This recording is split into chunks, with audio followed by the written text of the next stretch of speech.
11వ వచనం, 12వ వచనం, 13వ వచనం ఒకరు చదవండి. అలాగే 22వ అధ్యాయము మత్తయి సువార్త 11వ వచనము, 12వ వచనము, 13వ వచనం ఒకరు చదవండి.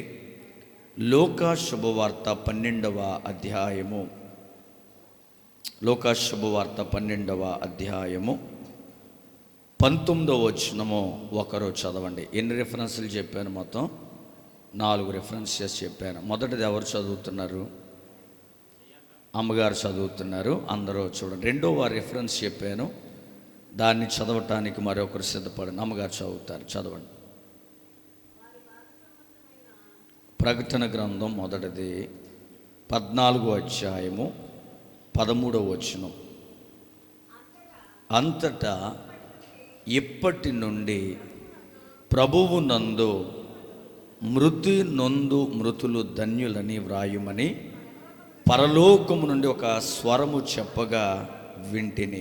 నిజమే, వారు తమ ప్రయాసములు మాని విశ్రాంతి పొందుదురు, వారి క్రియలు వారి వెంట పోవునని ఆత్మ చెప్పుచున్నాడు. రెండవ భాగం మత్తయి సువార్త 25వ అధ్యాయము ఎన్నో వచనం చదవమన్నాను? ఏమండి? 11వ వచనం, 12వ వచనం, 13వ వచనం చదువుతలే. అంతటా తలుపు వేయబడెను. ఆ తరువాత తక్కిన కన్యకలు వచ్చి, అయ్యా అయ్యా మాకు తలుపు తీయమని అడుగగా, అతడు మిమ్ము నెరుగనని మీతో నిశ్చయముగా చెప్పుచున్నాను నేను, ఆ దినమైనను గడి అయినను మీకు తెలియదు గనుక మెలకువగా ఉండు. ఇక్కడ ఎదురు కూర్చున్న చెల్లి 22వ అధ్యాయము 22వ అధ్యాయము 11, 12 వచనాలు, 13 వచనాలు చదువుతుంది. చదువుతలే. రాజు కూర్చున్న వారిని చూడ లోపలికి వచ్చి అక్కడ పెండ్లి వస్త్రము ధరించు కొనని ఒకరిని చూచి, స్నేహితుడా, పెండ్లి వస్త్రము లేక ఇక్కడికి ఎలాగు వచ్చితివని అడుగగా, వాడు మౌని అయి ఉండెను. అంతటా రాజు వీని కాళ్ళు చేతులు కట్టి వెలుపటి చీకటిలోనికి త్రోసివేయుడి, అక్కడ ఏడ్పును పండ్లు కొరుకుటయు ఉండునని పరిచారకులతో చెప్పాను. మరి ఒక మాట, ప్రియ దేవుని బిడ్డలారా, లూకా శుభవార్త 12వ అధ్యాయము 19వ వచనాన్ని మనము చదువుకుందాం. ఎవరు చదువుతున్నారు? నా ప్రాణముతో ప్రాణమా, అనేక సంవత్సరములకు విస్తారమైన ఆస్తి నీకు సమకూర్చబడి ఉన్నది. సుఖించుము, తినుము, త్రాగుము, సంతోషించుమని చెప్పుకొందున నేను. ప్రార్థన చేసుకుందాం. అందరూ తలలు వంచి ఉదయకాలము ప్రార్థించినట్టుగా నాతో మీరు మాట్లాడండి. ప్రభా, ఉదయం దేవుడు మాట్లాడాడు, సంఘానికి అవసరమైన మాటలు దేవుడు మాట్లాడాడు. ఈ రాత్రి కూడా మన ఆత్మలకు, మన లక్ష్యమును గురించి దేవుడు మాట్లాడబోతున్నాడు. ప్రభువా, నాతో మాట్లాడు, నా కృప చూపించు, నువ్వు మాట్లాడితే నేను బ్రతుకుతాను ప్రభువా అని ఒక్క మాట మనము దేవుడిని అడుగుతుండగా దేవుడి రాత్రి ఒక అద్భుతం చేయబోతున్నాడు. మహాపరిశుద్ధుడవును కృప కలిగిన దేవా, మీకు వేలాది వందనాలు, స్తోత్రాలు చెల్లిస్తున్నాం. ఈ రాత్రి వేళలో నీ దాసుని ఇక్కడ నిలవబడి ఉన్నాను. మాట్లాడేది నేనైతే ఉపయోగం లేదు, మీరు మాట్లాడండి, మీరు కృప చూపించండి తండ్రి. నాకు కావలసిన వర్తమానము దయచేయండి, వినగలిగిన చెవులు, గ్రహించగలిగిన మనసు మాకు దయచేయమని యేసు నామమున అడిగి వేడుకొనొచ్చున్నాము తండ్రి. ఆమేన్, ఆమేన్. ప్రియ దేవుని బిడ్డలారా, ఈ చదవబడిన వాక్య భాగాలు మీరు జాగ్రత్తగా ఆలోచన చేస్తే ఒక అద్భుతమైన సత్యాన్ని గురించి దేవుడు తన బిడ్డలతో మాట్లాడుతూ ఉన్నాడు. మీరు చాలా జాగ్రత్తగా మీరు బైబిల్ చేతిలో పట్టుకోండి. పుస్తకాల్లో రాసుకోండి, కానీ నేను చెప్పే మాట చాలా జాగ్రత్తగా రాత్రి మీరు వినాలి. సమయం 9 అయ్యింది. ఎప్పుడు ముగిస్తే అప్పుడే మీరు ఇంటికి వెళ్ళేది. అది 12 అవ్వచ్చు, అది 11:30 అవ్వచ్చు, ఒకవేళ దేవుని చిత్తం అయితే తెల్లవారు 3 కూడా అవ్వచ్చు. కాబట్టి ఆయన చిత్తం ఎప్పుడు ముగించమంటే అప్పుడు నేను ముగిస్తాను. ఈ రాత్రి వేళలో చదవబడిన వాక్య భాగాలలో మీకు ఏమర్థమైందో నాకు తెలియదు, కానీ ఒక అద్భుతమైన సత్యాన్ని గురించి దేవుడు ఈ వాక్యాన్ని రాయించాడు. క్రైస్తవ జీవితం మన ఊహలకి, మన ఆలోచనలకి చాలా వ్యత్యాసంగా కనబడుతూ ఉంటుంది. ఎవరినైనా నువ్వు యేసుప్రభుని ఎందుకు నమ్ముకున్నావమ్మా అంటే కొంతమంది చెప్పే సమాధానం ఏంటంటే, మా అబ్బాయికి బాగోలేదండి, మా అబ్బాయిని బాగు చేస్తే నేను నమ్ముకుంటానన్నానండి, మా అబ్బాయి బాగుపడ్డాడు, అందుకే నేను యేసుప్రభుని నమ్ముకున్నానండి అని చెప్తావు. మంచి సాక్ష్యం, చాలా అద్భుతమైన సాక్ష్యం.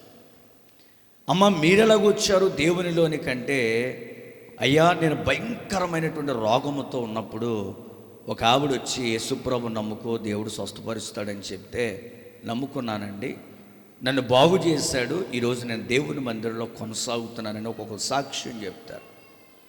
పురుషుల్లో కొంతమంది భయంకరమైన యాక్సిడెంట్ జరిగి ప్రియ దేవుని బిడ్డలారా ఎక్కడనే కాదు చాలా చోట్ల సాక్ష్యాలు వింటున్నప్పుడు, నేను చావు బ్రతుకుల్లోకి వెళ్ళిపోయినప్పుడు ఓ పాస్టర్ గారు వచ్చి, మా ఊరు పాస్టర్ గారు వచ్చి ప్రార్థించి, నువ్వు యేసు ప్రభువుని నమ్ముకుంటే మరలా నిన్ను బ్రతికిస్తాడు అని చెప్తే, నేను నమ్మి యేసు ప్రభు నన్ను బ్రతికిస్తే నేను మందిరానికి వస్తానండి అని నేను అనుకున్నప్పుడు నన్ను బాగు చేస్తే నేను మందిరానికి వచ్చి దేవుణ్ణి నమ్ముకున్నానండి అనే సాక్ష్యాలు కోకొల్లలుగా వినబడుతూ ఉంటాయి. చాలా చోట్ల ఇవే సాక్ష్యాలు కనబడతాయి. కొన్ని అద్భుతమైన సాక్ష్యాలు ఏంటంటే, మా అమ్మ దేవుని మందిరానికి వెళ్ళేదంటే మాకు అలవాటు అయిపోయిందండి. మరికొన్ని సాక్ష్యాలు ఏంటనంటే, ఏమండి ఒకరోజు దేవుడు నాతో మాట్లాడాడు, నేను దేవుని మందిరానికి దేవుని బిడ్డగా మారాను అనే సాక్ష్యాలు చెప్తా. ప్రియ దేవుని బిడ్డలారా, మార్పు చెందిన దగ్గర నుండి మానక దేవుని మందిరానికి వస్తున్నావు, ప్రార్థన చేస్తున్నావు, వాక్యము చదువుతున్నావు. అయితే అసలు దేవుడు సంఘం అనే తోటలో నిన్ను నాటడానికి కారణం ఏంటని ఎప్పుడైనా ఆలోచించావా? అసలు దేవుడు నిన్ను ఎందుకు మార్చుకున్నాడో, బలహీనత కొరకు మార్చుకున్నాడా అంటే ఒక కారణం అది అంతే. రోగము పెట్టి మార్చుకున్నాడా, ఒక కారణం అంతే అది. కానీ మారిన తర్వాత ఒక అద్భుతమైన సత్యాన్ని దేవుడు వాక్యములో రాయించాడు. అది మిస్ అవుతున్నాం క్రైస్తవ జీవితంలో. ప్రియ దేవుని బిడ్డలారా, నేను చదివించిన వాక్య భాగాలు మీరు జాగ్రత్తగా అర్థం చేసుకుంటే, ఏమండి సుమారు 3 వ్యక్తుల గురించి బైబిల్ గ్రంథంలో మీకు చూపించాను. మొదటిది ఎవరి గురించి చూపించాను ప్రియ దేవుని బిడ్డలారా? ఎవరి గురించి చూపించాను? 25వ అధ్యాయములో బుద్ధిగల కన్యకలు, బుద్ధి లేని కన్యకలు ఉదయం మాట్లాడుకున్నాం. దాని గురించి పెద్ద ఎక్కువ చెప్పను, కానీ రెండో వ్యక్తి గురించి మాట్లాడాడు. ఏమనంటే, పెండ్లి వస్త్రము లేకయే పెండ్లిలో ఉన్న వ్యక్తి గురించి మాట్లాడాడు. ఇక మూడవది ఎవరి గురించి అంటే, తన ప్రాణముతో ఏ విషయాలు చెప్పుకుంటున్నాడో ఆ వ్యక్తి గురించి దేవుడు మాట్లాడాడు. 3 దేవునికి కావలసిన వారే. ఒక్కొక్కటి జాగ్రత్తగా వినండి. ఈ రాత్రి వేళలో ఒక క్రైస్తవుడు దేని కొరకు బ్రతుకుతున్నాడో ఆలోచించుకోకపోతే, ఒక దేవుని బిడ్డను దేవుడు సంఘం అనే తోటలో ఎందుకు నాటాడో అర్థం చేసుకోకపోతే, నేనంటాను నువ్వు బ్రతికినంత కాలమో రాకడొచ్చేంత కాలమో మందిర సంబంధమైన వ్యక్తిగానే ఉంటావు తప్ప పరలోక పౌరసత్వమును సంపాదించే వ్యక్తిగా నీవు ఉండలేవు. ప్రియ దేవుని బిడ్డలారా, మొదటి వ్యక్తి గురించి మనం మాట్లాడుకున్న ఉదయకాలం బుద్ధి లేని కన్యకలు అని వారు పిలువబడ్డానికి ఉదయము చెప్పాను. వారి నిర్లక్ష్యము కారణం అని చెప్పాను. ఈ రాత్రి ఇంకొక కారణం చెప్తున్నాను. వారి జీవితంలో సరి అయిన సిద్ధపాటు లేని ప్రజలు. దేవునికి స్తోత్రం చెప్పండి. 2 చేతుల పైకి దేవునికి స్తోత్రం చెప్పండి. మొదటి గుంపు ఏంటంటే సరి అయిన సిద్ధపాటు లేని మనుషులు. అంటే అసలు ఎందుకు దేవుని మందిరానికి వస్తున్నాం? అసలు దేవుని మందిరానికి వచ్చేటప్పుడు నా లక్ష్యం ఏంటి? అసలు దేవుని బిడ్డగా మారటానికి నా ముగింపు ఏంటి అనే ఆలోచన లేకుండానే చాలామంది సరి అయిన సిద్ధపాటుతో దేవుని మందిరానికి రారు. నేను ఒక మాట అడుగుతాను, సరే మీ సిద్ధపాటు గురించి నేనెందుకు తప్పుగా మాట్లాడాలి? మీరు ఇంటి దగ్గర నుంచి వచ్చేటప్పుడే దేవుని చిత్తం అయితే ఇంటికి వస్తాను మళ్ళా అని చెప్పి వచ్చిన వాళ్ళు ఎంతమంది ఉన్నారు? అడుగుతున్నాను, చెప్పండి. దేవుని చిత్తం అయితే నేను ఇంటికి వస్తాను అమ్మా నాన్న అని చెప్పి దేవుని మందిరానికి వచ్చిన వాళ్ళు ఎంతమంది ఉన్నారు? If at all this is the rapture day, అంటే ఇదే ఎత్తబడే దినం అయితే నువ్వు ఇంటికి వెళ్తావు, మళ్ళానే వెళ్తావు, ఖచ్చితంగా వెళ్తావు. ఎప్పుడంటే సరైన సిద్ధపాటు లేనప్పుడు నూనె తెచ్చుకోవడానికి ఇంటికి వెళ్ళారు చూస్తారా, అలాగే వెళ్తారన్నమాట. కానీ పరలోక రాజ్యానికి వెళ్ళటానికి ఏం కావాలి అని అంటే సరి అయిన సిద్ధపాటు అవసరం. ఓ రకంగా చెప్పాలి అని అంటే ఇప్పుడు దేవుని పెట్టారు, ఇలా చెప్తే మీకు అర్థం అవుతుంది. మీరందరూ ప్రయాణాలు చేసిన వాళ్ళే, అవునగా చెప్పండి. ఏ ఊరు వెళ్ళిన వాళ్ళు ఎవరైనా ఉన్నారమ్మా? అత్తోరు ఇదే అయినా, అమ్మోళ్ళూరు ఇదే అయినా, ఊర్లు ప్రయాణం చేయని వాళ్ళు ఎవరైనా ఉంటారా? ప్రయాణాలు చేసి 2 రోజులు అవతల ఊరిలో ఉండాలని ప్రయాణం కట్టిన వాళ్ళు ఎవరు లేరు? అందరూ ప్రయాణం చేసిన వాళ్ళమే. సరే, బస్సు వస్తుంది, ఏమంటే చక్కగా పొద్దున్న లేచావు, స్నానం చేసావు, పౌడర్ రాసుకున్నావు, బట్టలు బ్యాగ్ పట్టుకున్నావు, ఏమంటే నువ్వు వెళ్ళి ఏమంటే అక్కడ నిలవబడి బస్సు కొరకు ఎదురు చూస్తే బస్సు వచ్చింది, బస్సు ఎక్కావు. ఎక్కగానే ఫస్ట్ క్వశ్చన్ ఏంటి చెప్పండి నాకు? బస్సు ఎక్కిన వెంటనే మొదటి ప్రశ్న ఏంటి? టికెట్ అంటాడు. మీరు బస్సు ఎక్కగానే ఏమన్నా మన తాత బస్సు ఎట్టదు ఏమన్నానే, అమ్మ సీట్ ఇమ్మంటావా, టికెట్ అక్కడది అంటాడా? రాగానే ముందు ఎక్కగానే ఏమంటాడు? ఎక్కడికమ్మా అంటాడా? టికెట్ తీసుకో అంటాడు. వినగానే నువ్వేం చేయడం మొదలెడతావు? టికెట్ అనగానే చెప్పండి. ఈ జోబులోనో ఆడవాళ్ళు అయితే పర్సులోనో చేయి పెట్టి ఏం తీస్తారు?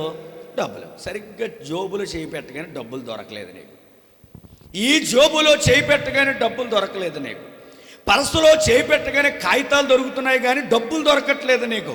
వెంటనే కండక్టర్తో, అయ్యా ఈ ఊరన్న సంగతి నీకు తెలుసు కదా, తిరిగి వచ్చాక రేపు మరలా ఇదే దారిలో నువ్వు వచ్చినప్పుడు నీకు డబ్బులు నీకు ఇచ్చేస్తాను, కానీ ఈసారికి నన్ను వదిలే అంటే ఏం చేస్తాడంటే, మీరు ఇక్కడ ఎక్కిన తర్వాత గురజనాపల్లి సెంటర్ ఏంటంటే అది, అక్కడికి వెళ్ళాక జాగ్రత్తగా దిగేసి వెనక్కి వెళ్ళిపోమంటాడు. అవునా కదా చెప్పండి. అదేంటయ్యా, తెల్లవారుజామున లేచాను, సిద్ధపడ్డాను, బట్టలు సర్దుకున్నాను, ప్రయాణానికి కావలసినవన్నీ సిద్ధపాటు చేసుకునే బండి ఎక్కాను, డబ్బు లేనంత మాత్రాన్ని దించేస్తావంటే అసలు కావలసింది ఏంటి? నువ్వు చుంపురు చుట్టేసుకుని ఎక్కినా, నువ్వు మాసిపోయిన బట్టలతో ఎక్కినా, నీ దగ్గర డబ్బులు ఉన్నాయనుకో, అది ఖచ్చితంగా సచ్చినట్టు ఏమివ్వాలా? టికెట్ ఇచ్చి నువ్వు వెళ్ళాల్సిన గమ్యస్థానానికి చేరుస్తాడు. నేను స్తోత్రం చెప్పండి. ఇప్పుడు నేను అడుగుతాను, సిద్ధపడింది కానీ ఏమి లేదంటే సరి అయిన సిద్ధపాటు అన్ని జాగ్రత్తగా చూసుకుని ఎక్కాల, అన్నిటినీ సిద్ధపరచుకుని ఎక్కాలి.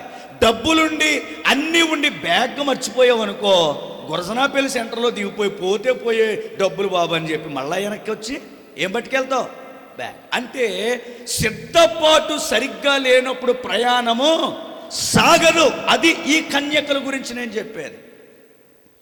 వారు సిద్ధపడింది పెండ్లి కుమారుడు కొరకు, కానీ 5 పరిపూర్ణంగా సిద్ధపడ్డారు. పౌడర్ డబ్బా తెచ్చుకున్నారు, నీళ్ళ బుడ్డి తెచ్చుకున్నారు, నూనె బుడ్డి తెచ్చుకున్నారు, కాగడా తెచ్చుకున్నారు. ఓ మాటలో చెప్పాలనంటే పెండ్లి కుమారుడు ఓ గంట ఆలస్యమైన, పూట ఆలస్యమైన, రోజు ఆలస్యమైన, ఎప్పుడు వచ్చినా తలుపు తీసిన వెంటనే వెళ్ళిపోదామనే సిద్ధపాటుతో నిలవబడితే 5 ఏమీ లేదంటే సరి అయిన సిద్ధపాటు. ఎలా చెప్పగలరు పాస్టర్ గారంటే, సరిపడన నూనె ఉందండి, సరిపడన నూనె లేదు. అందుకని ప్రభువు వారు వచ్చే లోపల ఏం చేశాడంటే తలుపులు వేశాడు. తలుపులు వేసిన ఆయన ఏమంటున్నాడంటే, మీరెవరో నాకు తెలియదు. ఇక్కడ ఒక మాట చెప్పాలి, నేను మందిరానికి రావటం సులువే, పాపము చేస్తూ అబద్ధములు ఆడుతూ మందిరములో ఉండటం సులువే, రక్షణ పొందారని చెప్పుకోవటం సులువే, పాటలు పాడటం సులువే, వాక్యము చదవటం సులువే, నేను రక్షణ పొందాను అని చెప్పటం సులువే, కానీ పరలోక రాజ్యములో అడుగు పెట్టుటంత సులభమైన పని కాదు. అంటే ఇప్పుడు మీకు ఒక మాట అర్థం అవ్వాలి. ఏంటనంటే అసలు మనం ఎందుకు దేవుని మందిరానికి వస్తున్నాం అది చెప్పండి నాకు. పురుషులు, మనం దేవుని మందిరానికి ఎందుకు వస్తున్నాం? ఏమంటే బతికినంతకాలం ఇందులో ఉంటే చాలండి బాబు, తర్వాత ఏమొస్తే ఏముంది, ఏమంటే వచ్చినా రాకపోయినా పర్లేదు అని వస్తున్నారా? లేదా ఇక్కడ కన్ను మూసిన వెంటనే నేను దేవుని రాజ్యంలో ఉండాలి అని ఆశతో వస్తున్నారా? రెండు విషయాలు చెప్పాడు ఆయన. నరులారా తిరిగి రండి అని ఒకసారి పిలిచాడు. నరులారా ఏం చేయమన్నాడు? ఏమంటే తిరిగి రండి అని ఒకటి చెప్పాడు. అండ్ ఇంకో మాట అన్నాడు, నేను మరలా వస్తాను అని చెప్పాడు. దేవునికి స్తోత్రం చెప్పండి. అంటే రెండు విషయాలు చెప్పాడు. అయితే నేను రాకముందు నీ పోకడైనా జరుగుతుంది, ఒకవేళ నేను వచ్చే సమయానికి నీ ఉంటే ఏమంటే ఆయన చెప్తున్నాడు, నాతో పాటు మీరు పరలోకములో ఉండేలాగున, నేనుండు స్థలములో మీరుండులాగున మిమ్మల్ని తీసుకొని పోవటానికి మళ్ళా వస్తున్నాను. యోహాను సువార్త 14వ అధ్యాయం 1వ వచనం నుంచి ఆ మాటలు చదవండి. ప్రభువు చెప్పకపోతే ఏమి లెక్క చేయక్కర్లా, దేవుడు చెప్పకపోతే నువ్వు ఏమి పట్టించుకోక్కర్లా. నీ భక్తి గురించి, నీ లక్ష్యాన్ని గురించి దేవుడు అడగలేదనుకో, నేను కూడా ప్రసంగించక్కర్లా. కానీ దేవుడు ప్రశ్నించాడు. దేవుడు చెప్పాడు ఏమనంటే, నీ ఆయుష్కాలము 70 సంవత్సరములు, ఏమండి ఆయుష్కాలము ఒక అధిక బలమైతే 80 సంవత్సరములు అయినను వాటి వైభవం ఆయాసమే దుఃఖమే, అది అయిపోయిన తర్వాత నరులారా తిరిగి రండి అని పిలుస్తాను. మారు మాట్లాడకుండా ఎక్కడిదక్కడ తెలిసి వచ్చేయడమే. దేవుని స్తోత్రం చెప్పండి. రెండోది, ఒకవేళ రాకడ దాకా ఉన్నావు అనుకో, మధ్యాకాశానికి వచ్చి పిలుస్తాడు. ఏమనంటే, రండి నేను నాతో ఉండేటట్టుగా తీసుకెళ్తాను అన్నాడు. యోహాను సువార్త 14వ అధ్యాయం చదవండి 1వ వచనం నుండి. మీ హృదయములను కలవరపడనీయుకుడి, దేవుని యందు విశ్వాసముంచుచున్నారు, నా యందున విశ్వాసముంచుడి. నా తండ్రి ఇంట అనేక నివాసములు కలవు, లేని ఎడల మీతో చెప్పుదును. మీకు స్థలమును సిద్ధపరచి వినాలి జాగ్రత్తగా. మీకు స్థలమును సిద్ధపరచటానికి యేసు ప్రభు ఎప్పుడో పరలోకానికి వెళ్ళిపోయాడు. స్థలములు సిద్ధపరుస్తున్నాడు. మీ భక్తిని బట్టి, మీ విశ్వాసమును బట్టి పరలోక రాజ్యములో మీరుండాలని, ఏమంటే మీ కొరకు ప్రాణము పెట్టి సర్వమును త్యాగము చేసి ఆయన చేయాల్సిన కార్యమును సమస్తము చేసి వెళుతూ చెప్పాడు, నేను మరలా వస్తాను. దేవునికి స్తోత్రం చెప్పండి. ఏం చెప్పాడు వెళుతూ? మీరు చెప్పాలి. ఏం చెప్పాడు వెళుతూ? ఏమంటే చెప్పాలి, పురుషులు చెప్పాలి. వెళుతూ ఏం చెప్పాడు? నేను మరలా వస్తాను. చెప్పండి, ఏం చెప్పాడు ఆయన? నేను మరలా వస్తాను. మరలా వచ్చినప్పుడు ఆయన ఏమంటున్నాడు తెలుసా? నేనుండు స్థలములో మీరును ఉండులాగున. ఎలా చూడండి, పర్లేదులే, నాకు ఇబ్బంది లేనప్పుడు మీరు ఇబ్బంది పడకండి. ప్రియ దేవుని బిడ్డలారా, నేనుండు స్థలములో మీరుండులాగున తీసుకెళ్తాను. ఇప్పుడు నేను అడుగుతున్నాను, ఈ 5 బుద్ధిగల కన్యకలను ఎక్కడ తీసుకెళ్ళాడు ఆయన? ఈ 5 బుద్ధిగల కన్యకలు ఎక్కడికి వెళ్ళారు? ఈ 5 బుద్ధి లేని కన్యకలు ఎందుకు విడవబడ్డారు అని అంటే, 5 ఆయనతో ఉండటానికి వెళ్ళారు, 5 శాశ్వతముగా విడవబడ్డారు. నేను అంటాను, ఈ బుద్ధి లేని కన్యకలని పేరు ఎందుకు పెట్టాడంటే, ఇక జీవితంలో వారు యేసుప్రభుని కలవలేరక, ఇక జీవితంలో యేసుప్రభుని కలవలేరక. రాకడ వచ్చిన తర్వాత నువ్వు ఎత్తబడకపోతే, రాకడ వచ్చిన తర్వాత ఒకవేళ నువ్వు చనిపోతే, ఏడు దేవుని రాజ్యానికి వెళ్ళకపోతే ఎంత క్రైస్తవ బ్రతుకో వ్యర్థము అని దేవుని వాక్యం చెప్తామండి.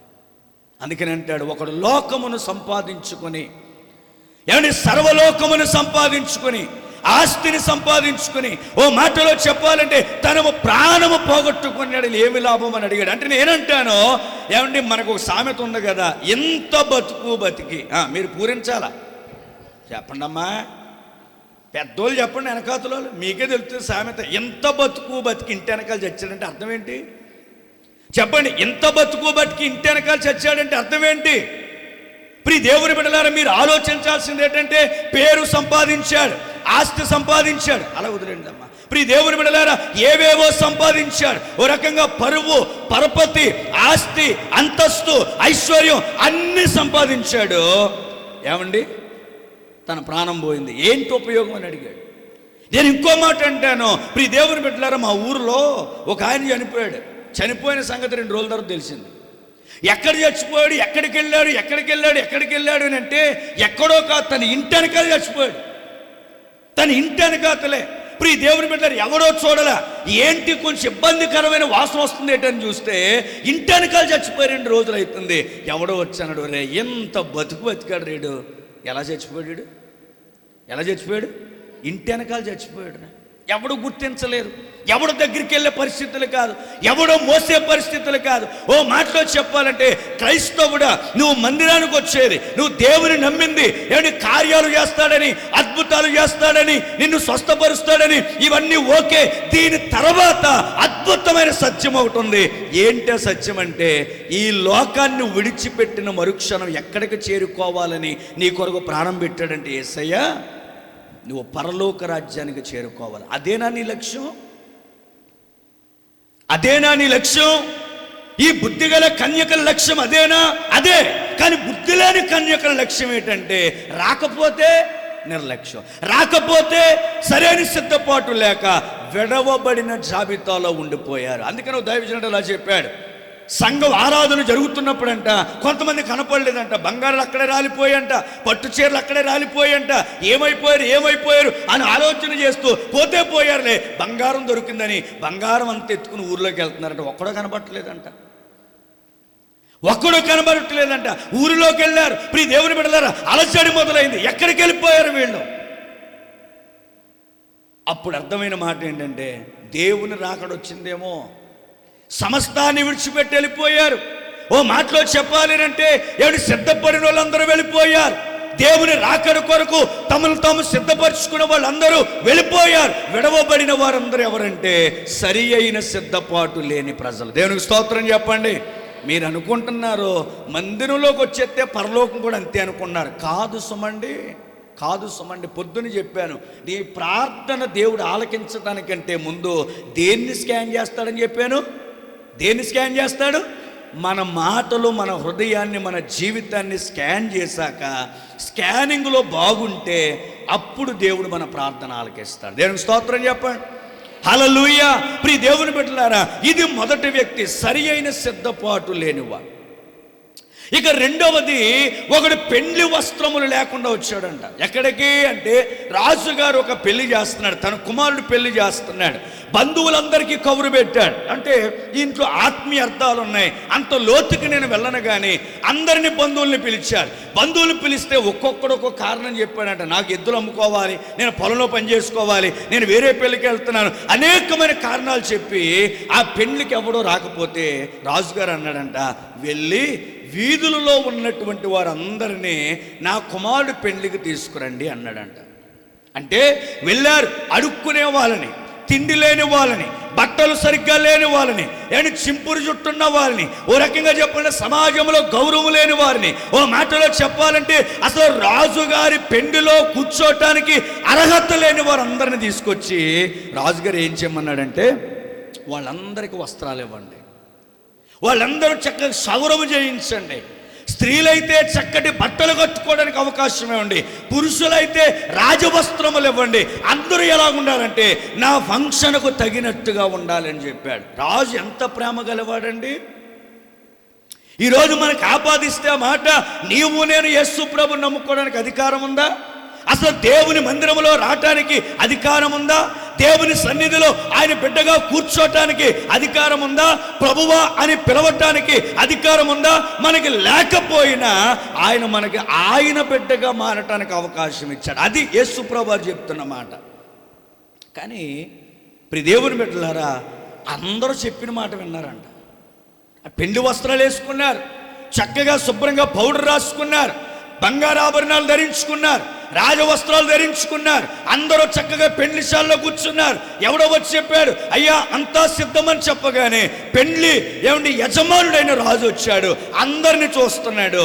చూసినప్పుడంట ఒక్కడ వైపు తన దృష్టి మళ్ళింది. ఎవడు వాడంటే చెప్పాలి, శుభ్రత లేదు, రెండోది వస్త్రాలు, రాజవస్త్రాలు లేవు. ఒక మాటలో చెప్పాలంటే ఎవడు నన్ను ఏం చేస్తాడో అనేటువంటి స్వభావం కలిగిన వాడు.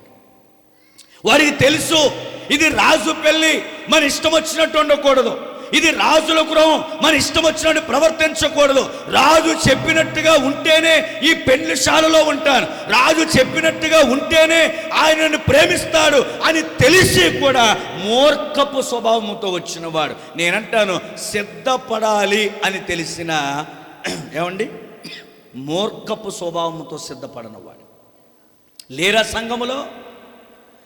సంఘములో ఎన్నో మార్లు పాస్టర్ గారు చెప్తారు, నాయన నీ కొరకే మందిరం, ఉదయం చెప్పారు పలానా వాళ్ళకి ఫోన్ చేస్తాను. ఓ మాటలో చెప్పాలంటే మా ఆశ, మా కోరిక ఏంటంటే ఏ విధము చేతనైనా మిమ్మల్ని పరలోక రాజ్యానికి చేర్చాలి. అదే మా ఆశ, మా కోరిక అదే. ఆస్తులు సంపాదించుకోవాలని, అంతస్తులు సంపాదించుకోవాలని కాదు, ఎన్ని సంపాదించినా అన్ని వదిలేసి ఎక్కడి వెళ్ళిపోవాలని. మా చర్చిలో కావిడ అప్పయ్యమ్మ గారని, దయ్యాల అప్పయ్యమ్మ గారని, ప్రియ దేవుని బిడ్డలారా, ఓ రోజున ఉదయం వాళ్ళ ఆయన గారు చక్కగా ఓ 100 రూపాయల మాంసం తీసుకొస్తే ఆవిడ ఏం చేసిందంటే, ఏమండి నేను బయటికి వెళ్తున్నాను అమ్మాయి, వచ్చేటప్పటికి వండే అంటే, ఏమండి చక్కగా ఈవిడ ఏం చేసిందంటే ఉల్లిపాయ మొత్తం నూరి ఒక గిన్నెలో, ఏమండి అల్లం వెల్లుల్లి పేస్ట్ ఏమండి నూరి ఒక గిన్నెలో, ఏమండి గసగసాలు నూరి ఒక గిన్నెలో, ఏమండి అన్ని 3 గిన్నెలో పెట్టి మాంసం పెట్టి పొయ్యి మీద ఏమండి ఒక గిన్నె పెట్టి నూనె పోసి కాగుతాది అని చూస్తుంది. దేవుని పిలుపు వచ్చింది. ఎక్కడ వదిలేసి అలా వెనక్కబడిపోయి చచ్చిపోయాడు. ఈలోగా వచ్చారు పాస్టర్ గారు, అప్పయ్యమ్మ గారు చనిపోవడం ఏంటి? ఆదివారం కదా మందిరానికి వచ్చింది, ఆదివారమే కదా దేవుని సన్నిధికి వచ్చింది అని చెప్పేసి నాన్నగారు గబగబా, మా ఇంటికి ఒక 5-6 ఇల్లుల తర్వాత ఉంటుంది ఆ ఇల్లు. ఇప్పుడు దేవుని పెట్టారు, గబగబా వెళ్ళేటప్పటికి కరిగిన మాంసం అలాగే ఉంది, ఉప్పు అలాగే ఉంది, కారం అలాగే ఉంది, మసాలా అలాగే ఉంది. ఓ మాటలో చెప్పాలంటే మనిషి మాత్రం అలాగే లేదు.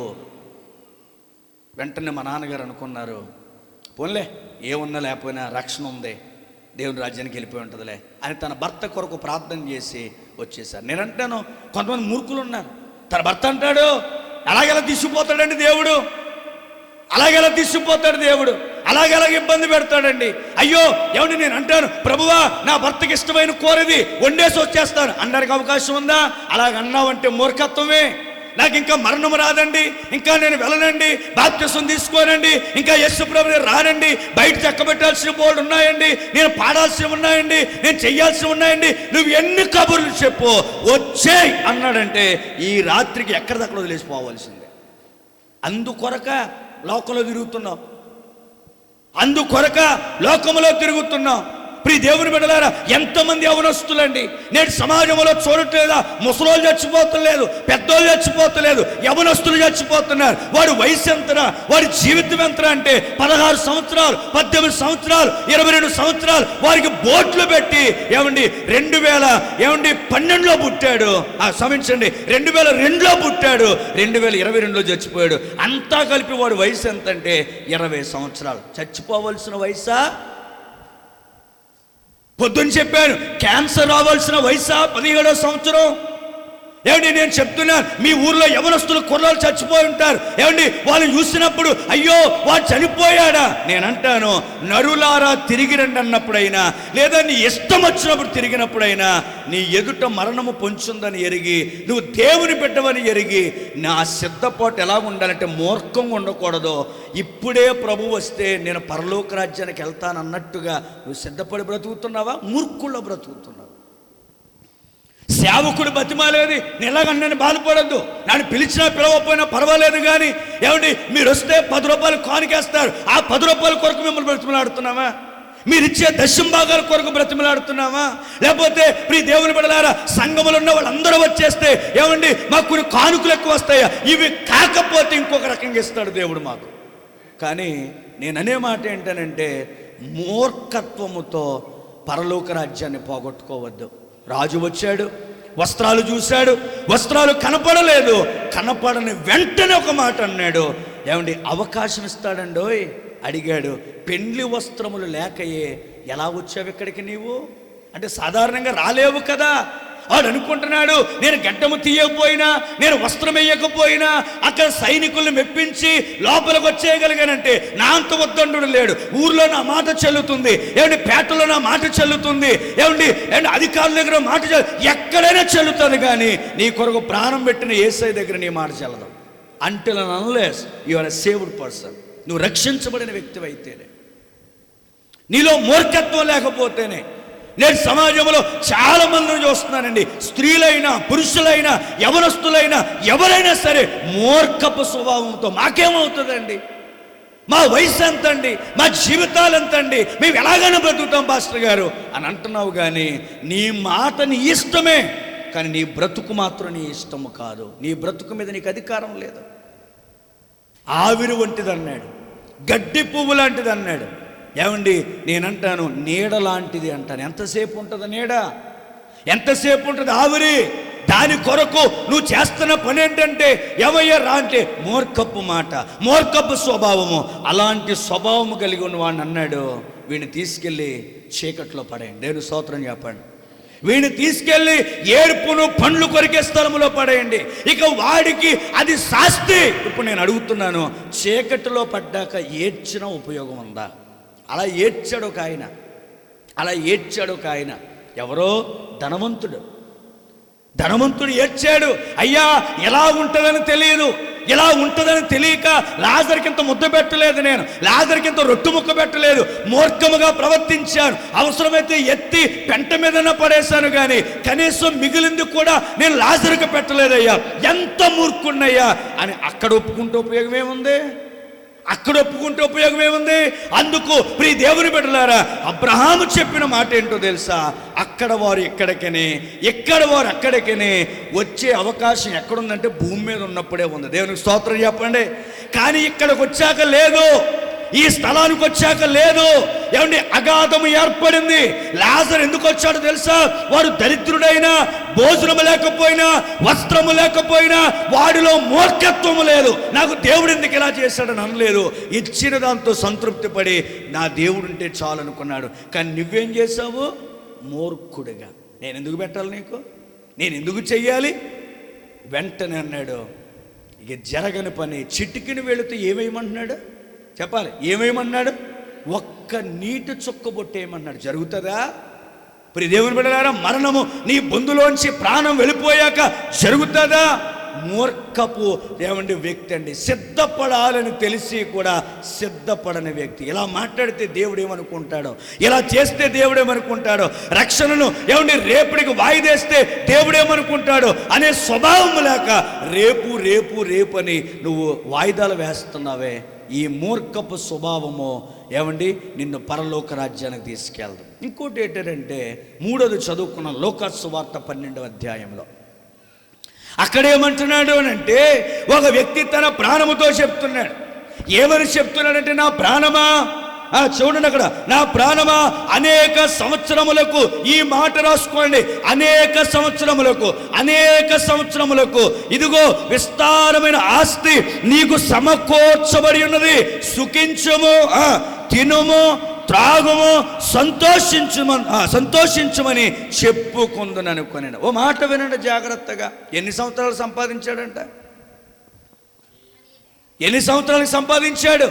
అనేక సంవత్సరాలకే. కానీ ఈ రాత్రే ప్రాణం పోతుందని అర్థమైందా నా మాటమ్మా? ప్రాణంతో ఏం చెప్తున్నాడనంటే, అనేక సంవత్సరాలకు సంపాదించాను. మీ దగ్గర కూడా చాలామంది అనేక సంవత్సరాలకు సరిపడగా సంపాదించారు. ఈ రోజుకో రేపు అంటే కుదరదండి. ఓ సంవత్సరానికో 2 సంవత్సరాలకో అవసరమైతే. ఏమంటే కొంతమంది అంటారు, మా పిల్లలకు కూడా తరగనంత ఆస్తి పెట్టామండి. తరగనంత ఆస్తి పెట్టావు, కానీ జీవం పెట్టగలిగావా? ఆస్తి అంటే పెట్టగలిగావు, కానీ ఆత్మరక్షణ పెట్టగలిగావా?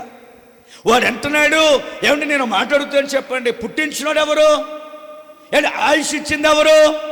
ఆరోగ్యం, మీరు మాట్లాడాలి. పుట్టించింది ఎవరు? చెప్పాలి గట్టిగా. దేవుడు. ఆయుష్ ఇచ్చింది ఎవరు? ఆరోగ్యం ఇచ్చింది ఎవరు? జ్ఞానం ఇచ్చింది ఎవరు? పొలాన్ని ఇచ్చింది ఎవరు? పండేటట్టుగా చేసింది ఎవరు? తినేటట్టుగా చేసింది ఎవరు? ఏమిటి ఇంత గొప్పవాడి చేసింది ఎవరు? ఇవన్నీ చేసిన దేవుని ఎదుట అంటున్నాడు కదా, నా ప్రాణమా తినుము, తాగుము, సుఖించు. అంటే సిద్ధపాటు అనే ఆలోచన అయినా ఉంది వీడికి అసలు. అర్థమవుతుందన్నమాట. ప్రియ దేవుని బిడ్డలారా, ఇన్ని సంవత్సరాలైంది యేసు ప్రభువుని నమ్ముకొని, ఇన్ని సంవత్సరాలు బట్టి దేవుని సన్నిధికి వస్తున్నావు. తిండి కొరకే పోరాడావు, బలహీనత కొరకే పోరాడావు, ఇల్లు కొరకే పోరాడావు. నీ ప్రార్థన అంతా లోక సంబంధమైన ఆలోచనల కొరకు తప్ప ఏమంటే దైవపరముగా నువ్వు ఆలోచించి చేసింది ఏంటి చెప్పండి. పోనీ ఇలా అడుగుతాను, ఎప్పుడైనా ఇక్కడ నిలవబడి అయ్యా ఈ సంవత్సరంలో నేను ఆత్మీయంగా చాలా ఎదిగానండి, వాక్యము 2 అధ్యాయాలు ఎక్కువ చదువుతున్నానండి, ప్రార్థన 1 అరగంట ఎక్కువ చేయగలుగుతున్నానండి అనే సాక్ష్యాలు ఎప్పుడైనా ఈ బలిపీఠం దగ్గర విన్నావా? మరి ఏ సాక్ష్యాలు విన్నావు? మేము ఇల్లు కట్టుకోవాలి, ప్రార్థన చేయండి. మా పిల్లలకు పెళ్ళిళ్ళు చేయాలి, ప్రార్థన చేయండి. మా ఓడు చదివేసి ఖాళీగా ఉన్నాడు, ఉద్యోగం కొరకు ప్రార్థన చేయండి. మా పిల్లలకు పెళ్ళిళ్ళు చేసాం, పిల్లల కొరకు ప్రార్థన చేయండి. ఏ సాక్ష్యాలు ఎప్పుడు చూసినా ఇవే. ఇంకా నయ్యం, ఏమండి 3 రోజుల నుంచి మాంసం వండుకోవట్లేదండి, డబ్బులు లేక, డబ్బుల కోసం ప్రార్థన చేయండి, రేపు పొద్దున మాంసం వండుకునేలాగా అని చెప్తే ఎవడు నవ్వలేదనుకో, ఆ సాక్ష్యాలు కూడా చెప్తాం మనం ఇక్కడ. ఇంకా విచిత్రమైన విషయం చెప్తాను వినండి. ఇశ్రాయేలు ప్రజలంట నోటిలో ఆహారం ఉంటుండగానే ఎవరిని శోధించారంట? అది మన జీవితాలు అవి. నేను ఇంకో మాట చెప్పనా, మధ్యాహ్నం తింటానే ఉంటారు, రాత్రికి ఏం వండుతున్నా అని అడిగిన వాళ్ళు లేరండి? అమ్మా మధ్యాహ్నం తింటానే ఉన్నారు, మళ్ళీ పైపెచ్చి మధ్యాహ్నం నోటికి ఏం తగలలేదనుకో, ఇంకా సాయంత్రం తెస్తాను ఏదోటి కంగారు పడి ఇంకోటి ఏమైనా ఉండేసావు కనుక అన్నవాళ్ళు లేరా? పొద్దున తింటూ మధ్యాహ్నం తింటూ రాత్రి తింటూ రేపటికి ఏంటి ఆహారము గురించి ఆలోచించిన వాళ్ళు ఎవరైనా అమ్మా రాత్రికి త్వరగా వచ్చేస్తాను, కుటుంబారాధన చేసుకుందాం, ప్రార్థన చేసుకుందాం, ఈ రాత్రికి దేవుడు వస్తే మన ప్రాణాలతో చెప్పాల్సింది ఏంటంటే రేపు చూడకముందే నీ రాకడ వస్తే నన్ను తీసుకెళ్ళు ప్రభువా అని సిద్ధపడదామనే భర్తలు కానీ భార్యలు కానీ పిల్లలు కానీ ఏమండి కలిగిన ఇల్లులుంటే 2 చేతులు ఎత్తి మీ కాళ్ళకు మొక్కుతాను నేను. ఉన్నారు అలాంటి వాళ్ళు? మరి దేని కొరకు సిద్ధపడుతున్నాం? సాక్ష్యాల్లో మాకు దేవుడు ఇల్లు ఇచ్చాడండి, సాక్ష్యాల్లో మా పిల్లలకు దేవుడు పెళ్ళిళ్ళు చేస్తాడండి, సాక్ష్యాల్లో మా దేవుడు మా బిడ్డలకు ఉద్యోగాలు ఇచ్చాడండి. వెరీ గుడ్, నువ్వు లోకపరంగా అన్నిటిలో దేవుని దగ్గర సంపాదించుకున్నావు. కానీ నీ ప్రాణం ఈ రాత్రికి పోతే పరలోకానికి చేరగలిగిన ఆత్మీయ పునాదిని నేర్చుకోగలిగావా? ఎందుకండి క్రైస్తవ లోకములో బ్రతుకుతున్నాం? నిన్ను బట్టే కదా నా నామం అన్ని జనులు అవమానపరచబడుతుంది. ప్రియ దేవుని బిడ్డలారా, ఈ మాటలు చదవలేదా? ఒకరేమో సరైన సిద్ధపాటు లేదు, ఒకరేమో ప్రియ దేవుని బిడ్డలారా సిద్ధపడాలని తెలిసి మూర్ఖ స్వభావముతో సిద్ధపడిన వాడు, ఒకడేమో సిద్ధపడాలి అనే ఆలోచన లేకుండా బ్రతికినవాడు. అంటే నేను అంటాను, అదే మాట ఒక ఆయన చెప్పాడు 103వ కీర్తనలో 1వ వచనంలో. చూడొద్దు, నా వైపు చూడండి, ఇలాగ ఇంకా అలా చూస్తా కూర్చుంటే ఇంకా మనకు 12 వాక్యం అవదు. ప్రియ దేవుని బిడ్డలారా చూడండి ఏమంటున్నాడు, నా ప్రాణమా. ఎక్కడి నుంచి మొదలెట్టాడు ఈయన? ఎక్కడి నుంచి మొదలెట్టాడు ఆయన? ఎక్కడి నుంచి మొదలెట్టాడు? ఇద్దరు ఎక్కడి నుంచి మొదలెట్టారమ్మా? నా ప్రాణముతో చెప్పుదని అనుకున్నాడు. ఒక ఆయన ఏమంటాడంటే, నా ప్రాణమా బోల్డ్ సంపాదించి పెట్టాను, తినేసి శుభ్రంగా పడుకో. ఇంకొక ఆయన అంటున్నాడు, నా ప్రాణమా దేవునిని స్తుతించు, నా ప్రాణమా యెహోవాను సన్నుతించుము, ఆయన చేసిన ఉపకారములలో దేనికి స్తోత్రం చెప్పండి. నేనంటాను ప్రియ దేవుని బిడ్డలారా, నా ప్రాణమా తినుము, తాగుము, సుఖించుము, ఏమండి ఆనందించుము అని చెప్పి చివరగా మాట చెప్పుంటే దేవుడు మాట అనపోదుడు. ఏంటి ఆ మాట అంటే, ఇవన్నీ ఇచ్చిన దేవునిని ఘనపరచు అనే మాట వాడుంటే వెర్రివాడు అనే మాట వచ్చినా, ఈ రాత్రికి నీ ప్రాణం పోతే ఇవన్నీ ఎవరు ఎగుతాయి అనే మాట వచ్చినా జాగ్రత్త. నేను రోజు అసలు యేసుప్రభుని ఎందుకు నమ్ముకున్నావని ఒక ఆవిడని అడిగాను. అడిగితే ఎందుకు నమ్ముకుంటాం అని, దేవుడు కాబట్టి నమ్ముకున్నామండి. మరి ఎక్కడికి వెళ్తావు? చచ్చాక ఎక్కడికి వెళ్తావు ఎవరు తెలుసు అంది. అంటే కనీసం ఎక్కడికి వెళ్తుందో కూడా తెలియకుండా ఎక్కడికి వచ్చేస్తుంది. మీరు నవ్వుతున్నారు కానీ నేను చెప్పేశాను కాబట్టి, నేను చెప్పకుండా మిమ్మల్ని అడిగాను అనుకో, కొంతమంది సమాధానం అలాగే ఉంటుంది, ఎక్కడికి వెళ్తావు ఎవరు తెలుసండి. నిజమే మాట. నీ క్రియలు బట్టి ఇందాక చదువుకున్నాం కదా, 14 వచ్చాం 13 వచ్చాం ప్రకటన గ్రంథం. ఏం చదివావు? ఇప్పటి నుండి ప్రభువునందు మృతులు ధన్యులని వ్రాయమని ఒక శబ్దము నాకు వినబడింది అంటూ మాట అంటాడు. ఇక వారు తమ ప్రయాసలు మాని నిత్య విశ్రాంతిలోకి వెళ్ళారు. ఎవరి క్రియలు చొప్పున వారికి జీతం వేస్తున్నారు. అప్పుడు మీకు జీతం ఇచ్చడానికి ఎక్కడికి వెళ్తారు? మీరు మీ జీతాలు బట్టి ఎక్కడికి వెళ్తారు? మీ భక్తిని బట్టి ఎక్కడికి వెళ్తారు? మీ సిద్ధపాటుని బట్టి ఎక్కడ వెళ్తారు? మీరు బుద్ధి లేని కన్యకల స్థానంలో ఉన్నారా? బుద్ధిగల కన్యకల స్థానంలో ఉన్నారా? మీరు ఆ మూర్ఖుడు వలె ఏమండి నేను ఏం చేస్తున్నా నన్ను అడిగేవాడు లేడు, నన్నెవడరా ఆపేదన్నట్టుగా ప్రియ దేవుని పెట్టారా నేను అంటాను, ఎవడు ఆపడు అని అంటే నేను అంటాను ఒక్క మాట, రాజు ఆపేశాడండి. దేవుని స్తోత్రం చెప్పండి. ఎవరు ఆపేశారండి? రాజు ఆపేశాడు. రాజు నరకములో పడేశాడు. ఇక మూడవది ఏంటో తెలుసా ప్రియ దేవుని బిడ్డలారా? సిద్ధపాటు అనే ఆలోచనే లేనివాడు. కానీ ఓ మాట అంటాను, నేను మరలా వస్తున్నాను. మీలో ఎంతమందికి అసలు పరలోకం వెళ్ళాలని ఆశ ఉంది? చెప్పండి. అసలు పరలోకం వెళ్ళాలని ఆశ ఎంతమందికి ఉంది? ఎంత చెప్పాక ఇంకా చెయ్యెత్తామంటే ఇంకో లాగుంటుందండి బాబు. మీ ఇష్టం, మీరు చెప్పాలని కొంచెం చెప్పేసి పోతే మంచిది. ఇప్పుడే ఆల్రెడీ ముగ్గురు గురించి చెప్పి దడదడలు పుట్టించేసి ఇంక ఏం చేయలేదు వెళ్తాడు. నిజం చెప్తున్నాను నేను. మీకైనా నాకైనా ప్రియ దేవుని బిడ్డలా నేను అంటాను. ఇప్పుడు సత్యానందమయ్య గారు ఏమండి, ఒరే బాబు కోటాలకు రాపోయి గారు భోజనాలు జరుగుతున్నారా అన్నారు అనుకోండి, అది ప్రేమ, అవునగా చెప్పండి. కానీ దేవుడు ఆ మాట అంటాడా? ఒరే బాబు ఇన్ని రోజులు ఎలా పోతే పోయావు కానీ ఇదిగో వచ్చేస్తున్నాను మధ్యాకాశానికి వచ్చే అంటాడైనా అసలు? అందుకే నేను అంటాను, రక్షణ చెప్పే భాగ్యం మాకు పెట్టాడు, సువార్త చెప్పే భాగ్యము పెట్టాడు.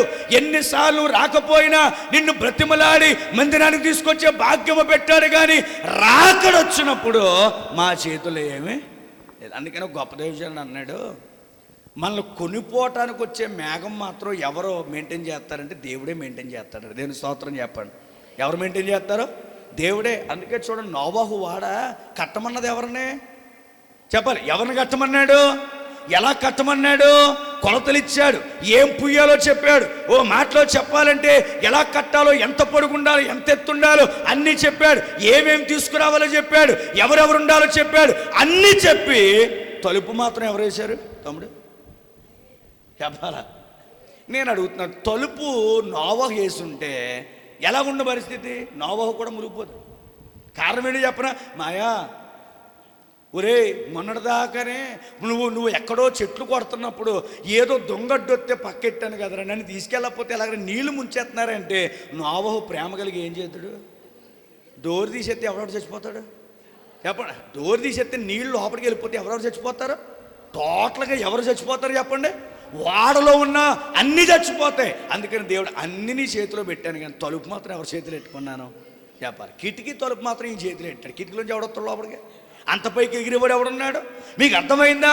ఏమంటే రక్షణ ఇచ్చే భాగ్యం మా చేతిలో పెట్టాడు, సువార్త భాగ్యం మా చేతిలో పెట్టాడు, బాప్తిస్మం మా చేతిలో పెట్టాడు, మిమ్మల్ని బ్రతిమలాడే కృప మా చేతిలో పెట్టాడు, మీ గడ్డం పట్టుకునే కృప మా చేతిలో పెట్టాడు, ఏమంటే మిమ్మల్ని బలపరిచే కృప మా చేతిలో పెట్టాడు. కానీ రాకడొచ్చినప్పుడు పరలోకం తీసుకెళ్లే కృప మాత్రం మా చేతిలో పెట్టలేదు. అందుకనే మేఘం ఎవరి చేతిలో పెట్టుకున్నాడట? ఆయన చేతిలో పెట్టి మేము ఎక్కాలన్నా ఎవరెక్కించుకోవాలా చెప్పాలి? ఎవరెక్కించుకోవాలా?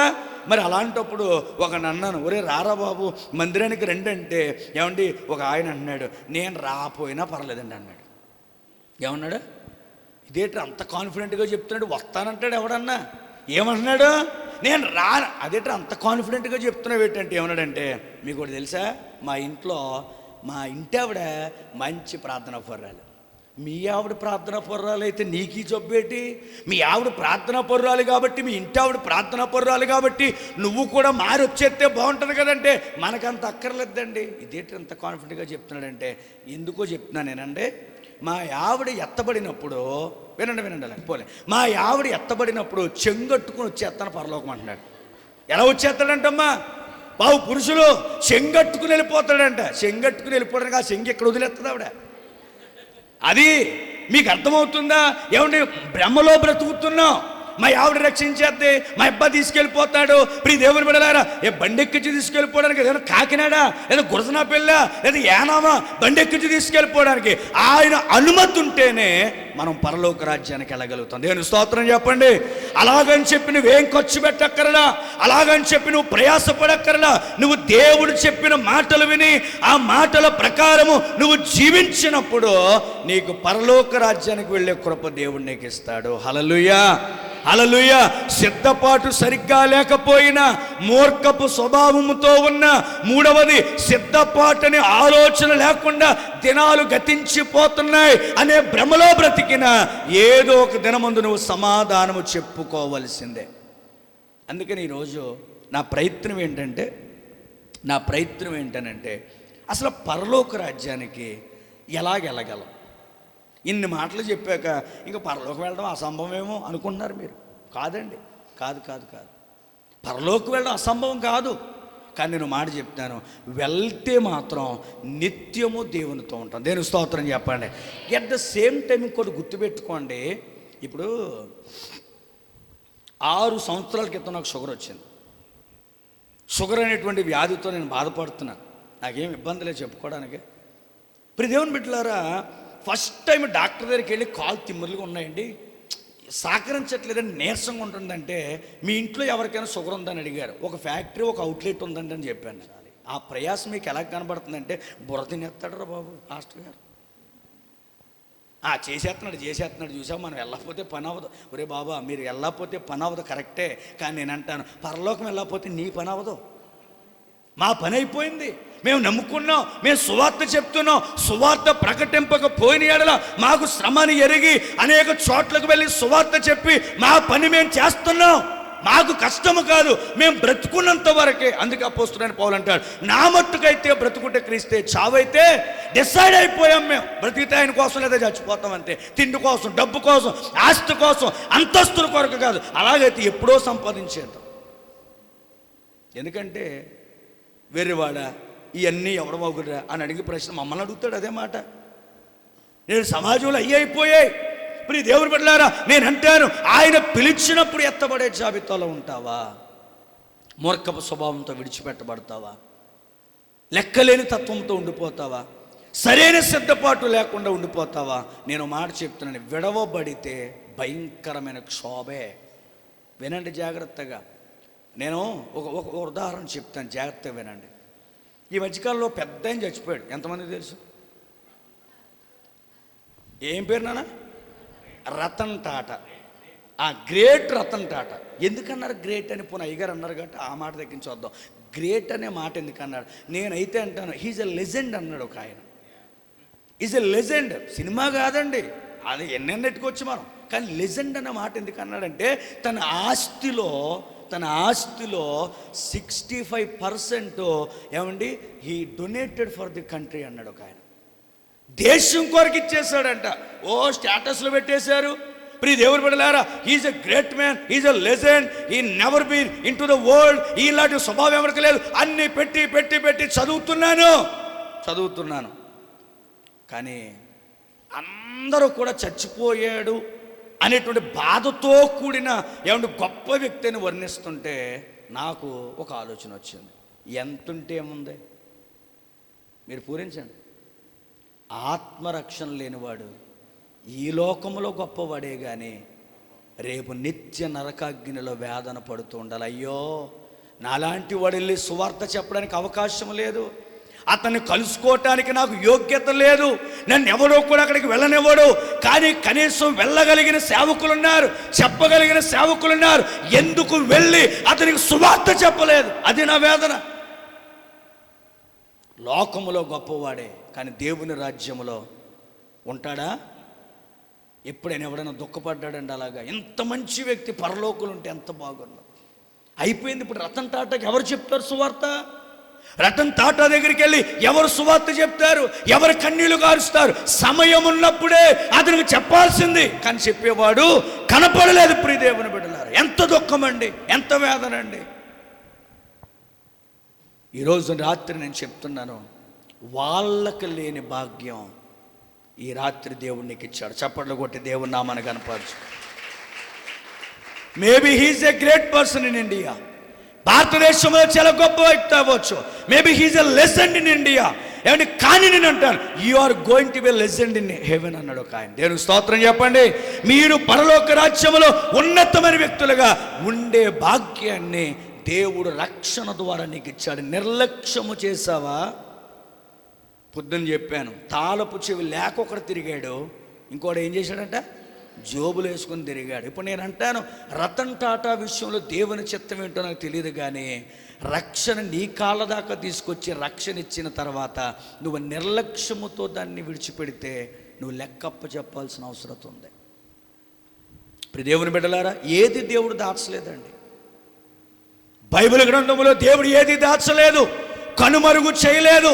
ప్రియ దేవుని బిడ్డలారా, ప్రతిదీ ప్రత్యక్షపరిచాడు, ప్రతిదీ ఎదుట పెట్టాడు. వాక్య రూపంలో, సేవకుని రూపంలో, పాటల రూపంలో. ఇందాక శ్యామ ఆరాధన చేస్తాడు. నేను అంటాను, ఇవన్నీ ఎందుకు కొరకంటే ఏ విధము చేతనైనా మీరందరూ పరలోక రాజ్యంలో ఉండాలి. దేవుని స్తోత్రం చెప్పండి. ఒక్కడు విడవబడినా మేము విఫలమైనట్టే, ఒక్కడు విడవబడినా మేము ఓడిపోయినట్టే. అందుకే మా ప్రయత్నములో, మా మోకాలలో, మా ప్రార్థనలో ప్రభువా మా సంఘము ఎత్తబడే గుంపులో ఉండాలి. దేవుని స్తోత్రం చెప్పండి. అలాంటి సేవకుల కింద బ్రతికిన వాడు ధన్యుడు. మభ్య పెట్టేవాళ్ళు కూడా వచ్చారులేండి. అర్థమైందా మీకు? అలాంటి వాళ్ళు బలైన వచ్చుతారు. మీకే అలాంటి వాళ్ళు బలైన వచ్చుతారే. ఈ పండ్లు తింటే దేవునిలాగా అయిపోతావు అనగానే టక్కుమని మింగేసింది. మధ్యాహ్నం చెప్పాను కదా, మీ అందరికీ బాధలు తెచ్చేసింది. ముందేం చెప్పాడు ఆయన? నా పోలికలో నా స్వరూపంలో తయారు చేసుకుంటానంటే, నా పోలిక నా స్వరూపం అంటే దేవుని రూపమే కదా. మరి ఈ యవ్వమ్మ గారికి జ్ఞానం లేదా? ఇందాక చెప్పాను, అబద్ధం ఎంత బాగుంటుందో, లోకం ఎంత బాగుంటుందో, ప్రార్థనకి వెళ్ళకపోతే ఎంత బాగుంటుందో, అబద్ధం చెప్తే ఎంత ఉన్నతంగా ఉంటుందో. ఈ మాటలు ఎలా ఉంటాయంటే నిన్ను పరలోకానికి దూరం చేస్తున్నాను. ఎప్పుడైనా గ్రహించుకున్నావా? పొద్దున్న చెప్పాను, నిర్లక్ష్యం. ఇప్పుడు చెప్తున్నాను, నేను వచ్చేసాను కానీ చాలామంది రాలేదు. నేను వచ్చాక వచ్చిన వాళ్ళు ఎంతమంది ఉన్నారమ్మా? ఇంకా మా ఇద్దరు అక్కలు గోడకు జారేస్తారు. ఎప్పుడు వదులుతాడు ఈయన? పొద్దున్న జారేస్తారు, కొంచెం నీరసంగా కనబడుతున్నారని వదిలేశాను. ఇంక మొత్తానికి జారేస్తారు ఈరోజు. ఇప్పుడు దేవుని బిడ్డలారు ఆలోచించండి. ఈ రాత్రి వేళలో చెప్తున్నాను ప్రియ దేవుని బిడ్డలారు, విన్నారా? వినలేదు. ఏ మాత్రమైనా లోక సంబంధమైన విషయాలు విడిచిపెట్టారా?